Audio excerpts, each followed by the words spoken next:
Hi, I'm Sandy Robinson. On this week's episode of RevOps Unboxed, I have Joe Aurilia Jr., SVP of Operations at Cyware. Joe and I today are going to talk about all things RevOps, people, collaboration, and documents processing. Joe, thanks for joining me today. Maybe you can take a few minutes to tell our listeners a little bit about yourself. Sounds good. Pleasure to be here. And thank you, Sandy, for having me. Look forward to the conversation. For myself, my name is Joe. I am the SVP of Operations at a cybersecurity startup called Cyware. We are now a Series C funded company. I've been here for almost 5 years. And the operations title really covers a lot of things here. So as we know, operations is kind of like a kitchen sink. We all have one. They all look different. My responsibility here primarily focuses on the revenue operations part and the deal cycle, but also includes everything from your IT operations, your legal, your contracts, your procurement, investor relations, all the kind of nuts and bolts that helps kind of do the internals of a company. So it keeps it entertaining, keeps it fun. We manage lots of things, and we really focus on collaborating with others and make sure the people part of the conversation is first and foremost. Wow, kitchen sink for sure, especially in a startup, right? You are thinking about all of future growth and scalability and starting up processes and everything like that. So I imagine you've got your hands involved in a little bit of everything. Maybe can you tell me a little bit about how you kind of got passionate about RevOps, or maybe your first, toe dipping into the world of revenue operations? Yeah, actually, apparently I was living in revenue operations for almost a decade, and I didn't know it because we didn't have a cool term like RevOps. So we were creating a different business, and we really focused the entire business around Salesforce. So having been an enterprise architect beforehand, and most of the team was very technical, we got Salesforce, we learned it, we loved it, we created a lot of automations inside of the system. And then we really wanted to focus on the customer. That was really the primary objective of that business. So with that in mind, and with Salesforce as our back end, all of the conversations, the automations, the technology, the scripting, the communication, the marketing focused around Salesforce and around the customer. And looking back, after we've learned the RevOps title, that was apparently a RevOps focused business because it was customer focused, deal cycle, revenue, all in one place, smooth handoffs, minimizing friction. And it's fun. I like doing many things at once. So in that particular type of role or capability, you just touch so many things, and you're always trying to optimize, not optimize to the point where you're going a little bit too far, but optimizing to allow the deal to happen faster, to make the customer happier, to generate higher revenue, to minimize friction. And that was an incredibly enjoyable time, and then got to create another revenue operations team again in a different company, a little different flavor, but again, trying to bring in all those pieces, collaborate with all the stakeholders, and fixing all those problems that really don't have a home, right? So there's lots of things that happen between the company and the client, partners, vendors in that conversation. They don't always have someone who can go fix them. I think the RevOps team is great to strategically be an advisor, a stakeholder at the table, and bring those parties together to solve those problems to help the business be stronger. You started off with, you didn't know you were in RevOps, and it was about the customer. And that is so important because it is first about the customer and driving revenue. So I think it's really important for people to understand, especially if they're getting into revenue operations or if they're a company thinking about putting revenue operations in place, it's really centered around the customer. It's not just sales ops with a new name slapped on it. So I think that's really important. So I find that really interesting in terms of, kind of how you got your start before, RevOps was really a thing. You were really doing it. Yeah, thanks. I mean, when you think about it, you yourself, everyone has purchased dozens or hundreds of different applications, thousands and thousands of websites, thousands of interactions. We have a very short period of time now to attract a customer, to get them engaged, to deliver value. And if you lose sight of that, then you kind of lose the ability to be, right? You have to be able to keep that first and foremost and drive towards that to allow your actual product to move forward. So important.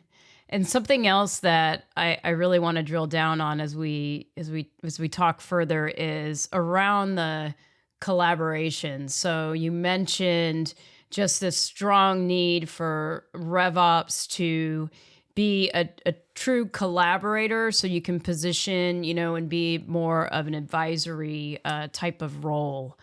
So maybe you can expand on that a little bit.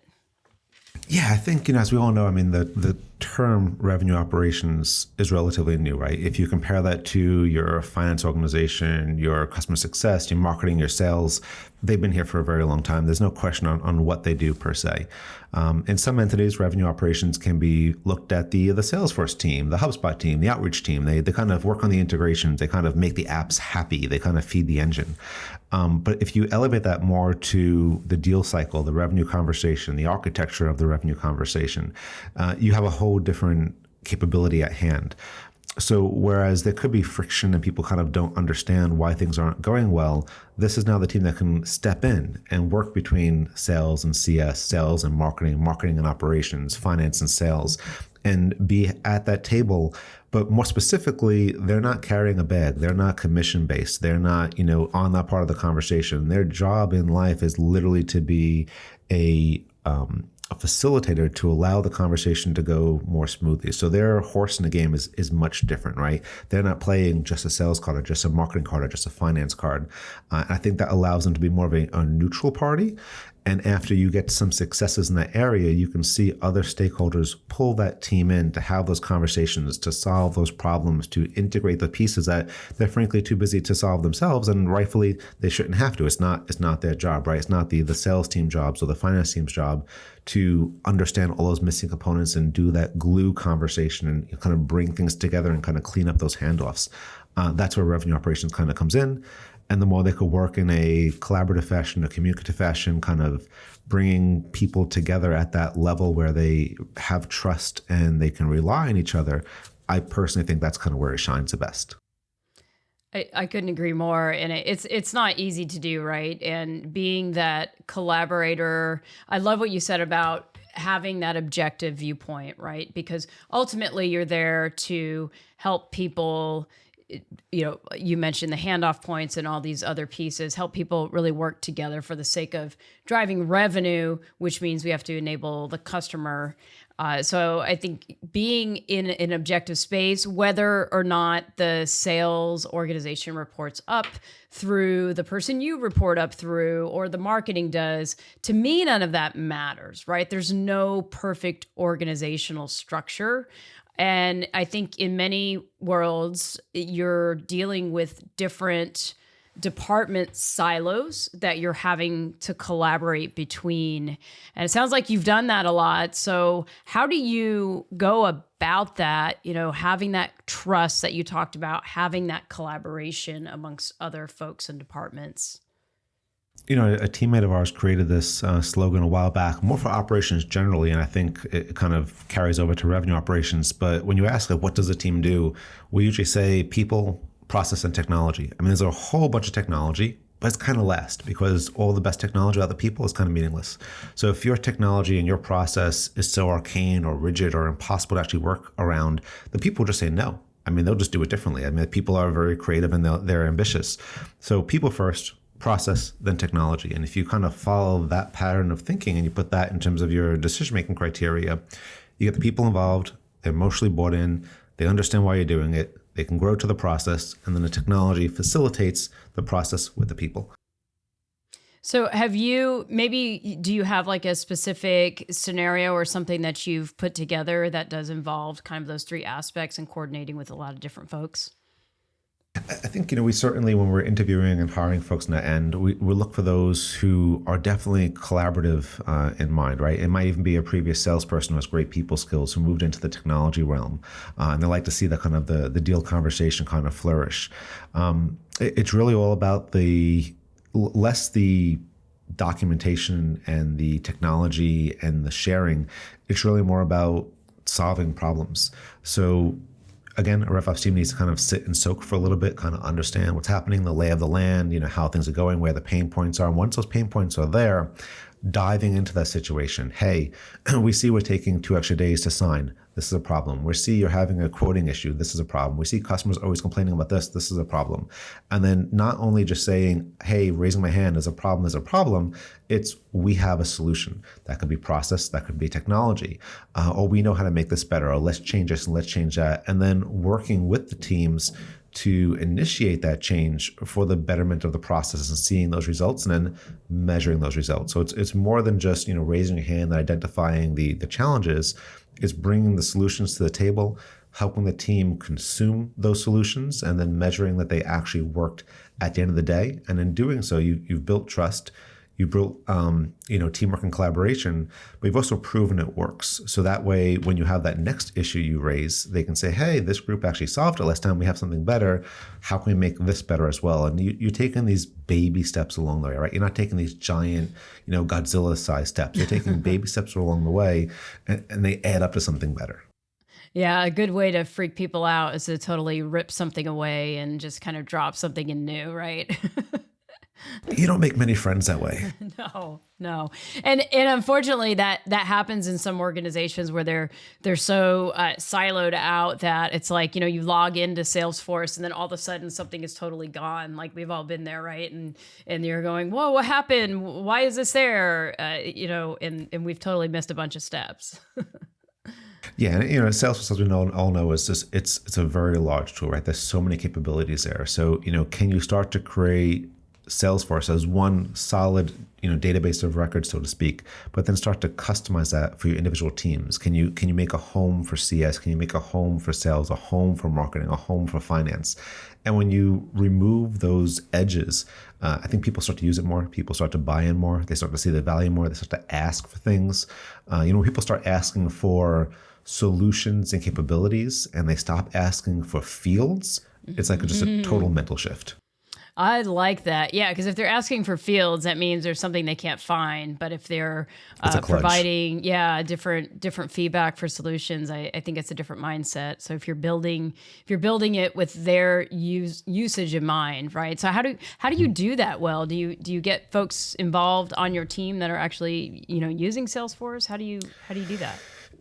Yeah, the way I look at it at the moment, at least mentally, is that, in the beginning, again, we're a younger company. We've not been around for, 15 or 20 years. In the beginning, you're just buying tools left and right, tool. You're just stacking them up. At some point, you slow down the buying and you start increasing the value. So how do I look at tools? How do I consolidate? How do I automate? How do I bring in the different pieces together? How do I look at, okay, for this particular work effort, they're using 7 tools. How do I make that 4 tools? How do I make this data show in one screen as opposed to 10 screens? When you start to do that, you have immediate pain points. No one wants to use 1,000 apps. Our brains were simply not designed for it, right? Email, red dots on the bottom of our screens, not what we're meant to do in life. The more we can minimize that and enhance their daily workday, the happier they are. And a byproduct is they're actually more productive, which means the company can make more money and everyone moves along. So if people are happy, things are being tracked right, the whole machine works better. Yeah, less time in the systems, more time out actually interfacing with customers, which is definitely what we want. Correct. And if the automations allow you to answer customers' questions faster, customers tend to have a higher level of trust, right? You can deliver answers to them more swiftly. They can be serviced more quickly. They just feel like the machine is being well oiled. So are you doing that in terms of like enablement tools that are kind of baked into Salesforce, or how are you bubbling that up for the folks that are using Salesforce? Yeah, so at the moment, what we've done, we started to our team has started to break up the applications within Salesforce to actually be focused to each department, so you can actually see, let's just say, a decluttering, so to speak. So if you start Salesforce in an organization, you've got 20 different frames sitting there. You may not need those. Maybe you need 5, they need 10, one needs 7. So you start to make the home look like what they need. We start to bring in all the other elements in the conversation. So, tasks and events, very generic. They don't really mean much in the context of the conversation. So what does that mean for your finance team in a customer conversation? What does that mean for your success team or your delivery team or your DevOps team?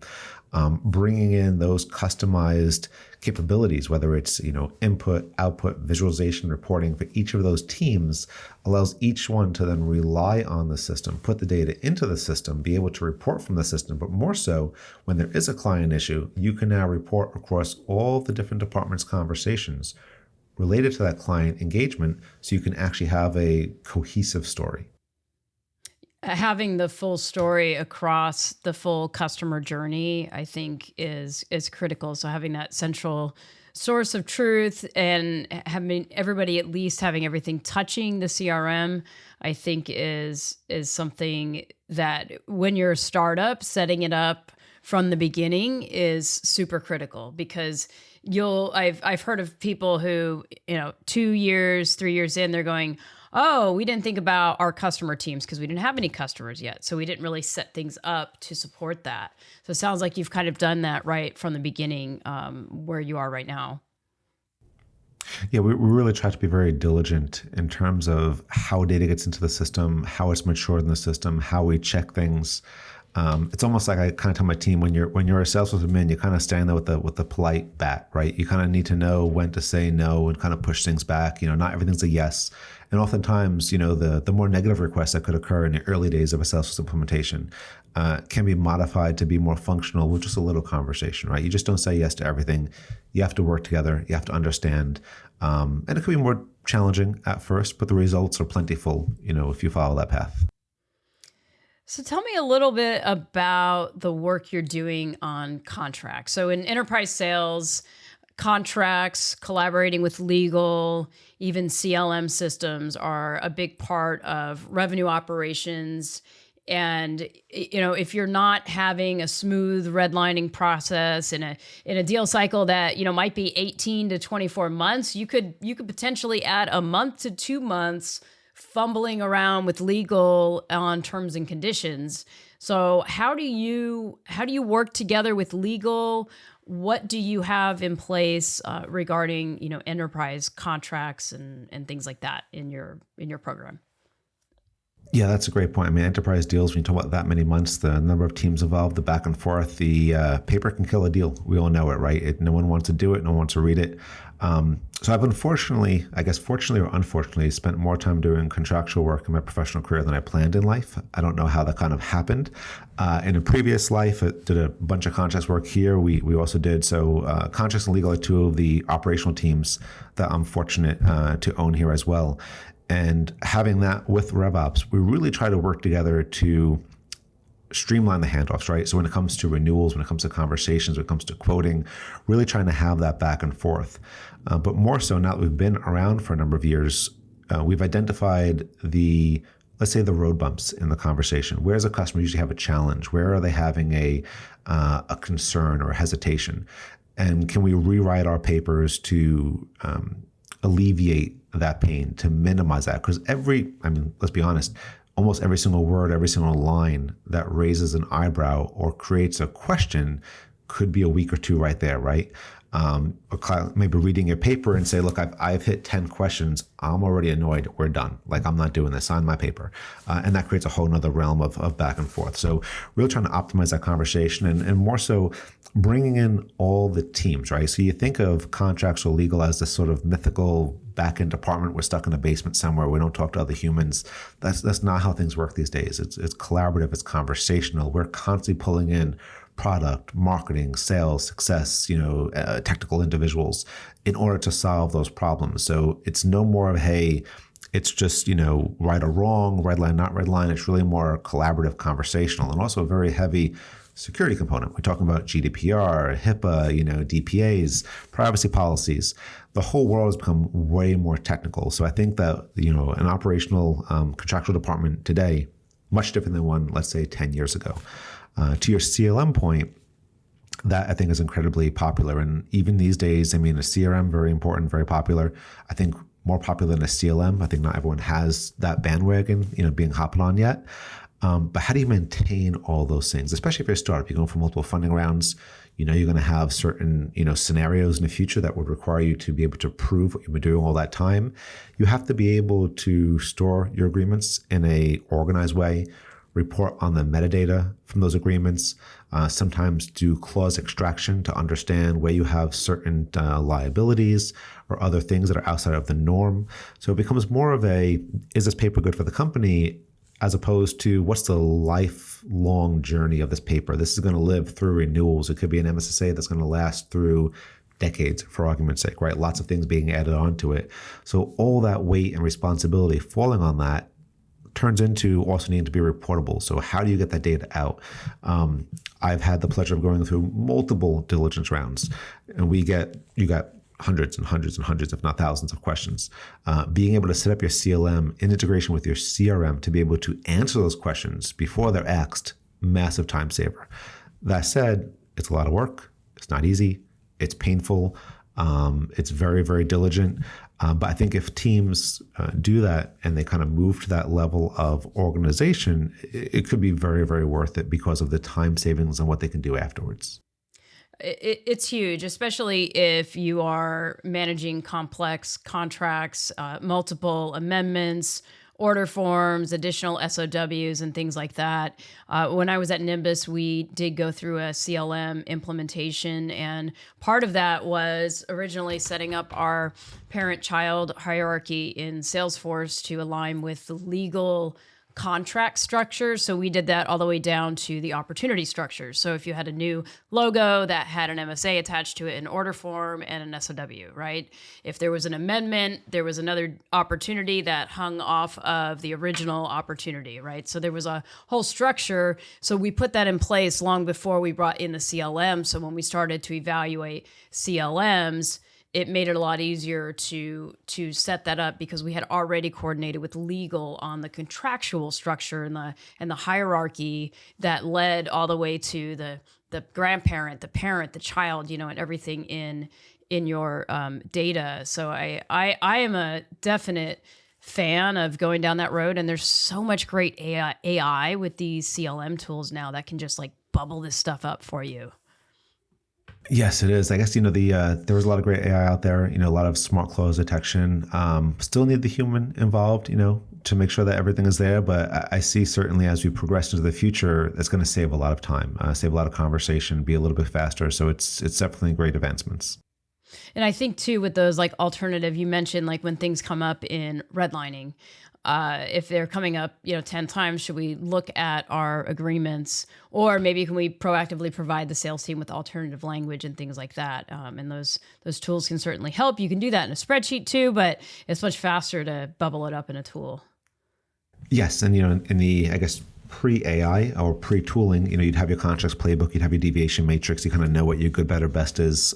Newer tools actually have the ability to do that in line, right? So you're looking at your clause, they've redlined it, you pick your next best option. So you can actually not only automate those changes, but then you can have those changes be business approved before use.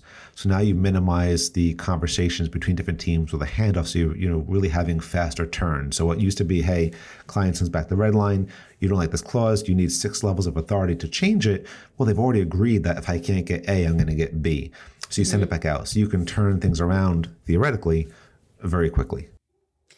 Yeah. Do you have any suggestions for people that are listening to work with their legal teams? Because I think some organizations may be a little bit more difficult. I mean, you have a contracts background, so it's a little easier, but there may be more barriers with, getting legal to kind of change or work with the RevOps team. Any suggestions there? I think in general, when you have your legal or your contracts teams, they want information, right? They don't want to be left in the dark, because being left in the dark means that something bad's going to happen. So they're very open to talking with you. Set up a meeting, set up a call, have a nerdy tech session every week, right? Where you're dumping information on what's new products that are coming up, how's marketing adjusting these things, especially with AI. AI is a massive contractual topic. Keep them in the loop. Don't keep them in the dark, because the worst thing that can happen is some entity in the company did something to move something forward, and they're moments away from releasing it. And then legal gets a whiff that thing is going to go out there.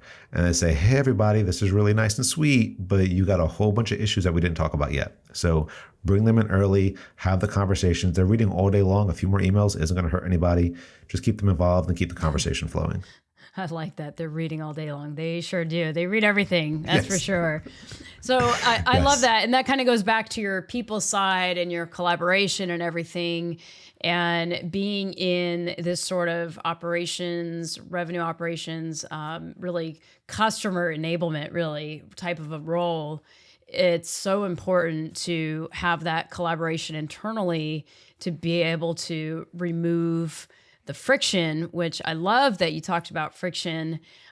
So maybe is there any other points you want to add around handoffs or friction or anything in your experience in that department?